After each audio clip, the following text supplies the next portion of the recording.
Ka tahi anō ka waitohua ngā whakaitanga e tauai e tahi o ngā tono raupatu a ngā mana whenua o Tāmaki Makaurau. Ko tētahi o ngā whakaritenga nui o roto i ngā whakaitanga nei, ko te whakahokinga atu o te mana kaitiaki o ngā maunga tapu te kaumātahi o te rohe o Tāmaki ki ngā iwi mana whenua. Nā kei maunga kie tā mātou kai kawe kōrero a Irena Smith i tēnei wā, Irena. Ai, ko maunga kie te wāhi i waitohua te whakaitanga whakataunga o Ngāti Whātua. Aha kua i tauai te whakaitanga i wainga i te karauna me ngā mana whenua o Tāmaki Makaurau, tērā nō te pauri a ētahi. Te kawenata e hoki whenua mai, engari mo te iwi o Ngāti Whātua, kua ngaro te wāriu o tō rātou mana. We lost exclusive rights to 3 maunga that were in our last AIP.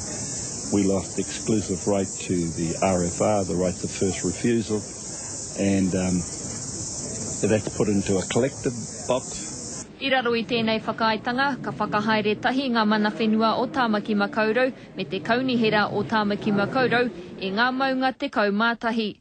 Ka tukuna hoki kia rātou te mana, kia hoku atu i ngā whenua i te karauna. Hei tā te minita take Māori, he tauira tēnei mahi ngātahi mō ngā iwi o te motu. You reminded other iwi of the need to take the lead role in resolving questions of mandate, overlapping interests, governance and allocation wherever possible. Aha kua ngā māharahara a ētahi, nā te whakapapa me te whanaungatanga e kōkiri whakamua ai ngā hiahia. Me hoki atu rā ki te hi tō mātou iwi nunui nei ko te wai ohua. Ka taka mai, ka uru mai a Ngāti Whātua o Rākei, a te aki tai, a te kawarau a maki a Ngāti Tamaho o Ngai Tai. Ngā hapu katoa i konei te rangi nei, ka uru mai i roto i e nā karangarantanga. I tua atu i te whakaitanga a ngā mana whenua, i te ahiahi nei ka waitohua e te iwi o te kawerau a maki, i te whakaitanga neke atu i te 1 miliona tāra te wāriu. Aha kua te pauri a Ngāti Whātua i ngā mea kaori i whakawhewhia kia rātou, kei roto i tā rātou ake whakaitanga, he te 8 miliona tāra me ngā rawa whenua hoki.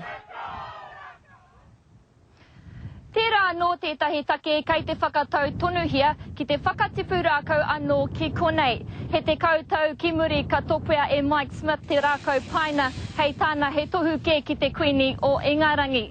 Hei tā Ngāti Whātua, he take tēnei me kōrero tonu i wainga i ngā mana whenua o Tāmaki Makaurau. Engari tētahi kōrero kua tai mai kia te karere, tērā pia he uru rākau e iwa ke ka tipu ki konei, ana he rākau pohutu kaua, he rākau tōtara hoki. He oi, mā te wā pia tātou katoa ka kite. Scotty. Tino pai Irena Smith tērā e te iwi i maunga kie. O tira i te rangi nei i mauake ai ia mātou a Mike Smith, te tangata i toki ihora i te rākau paina, i runga o maunga kie i ngā tau ki muri. Tree that was up there, I mean, it's been gone for a long time now. It wasn't the end of the earth. The world didn't come to an end, but with the impending climate change, that certainly is on the cards. So the more trees, the better.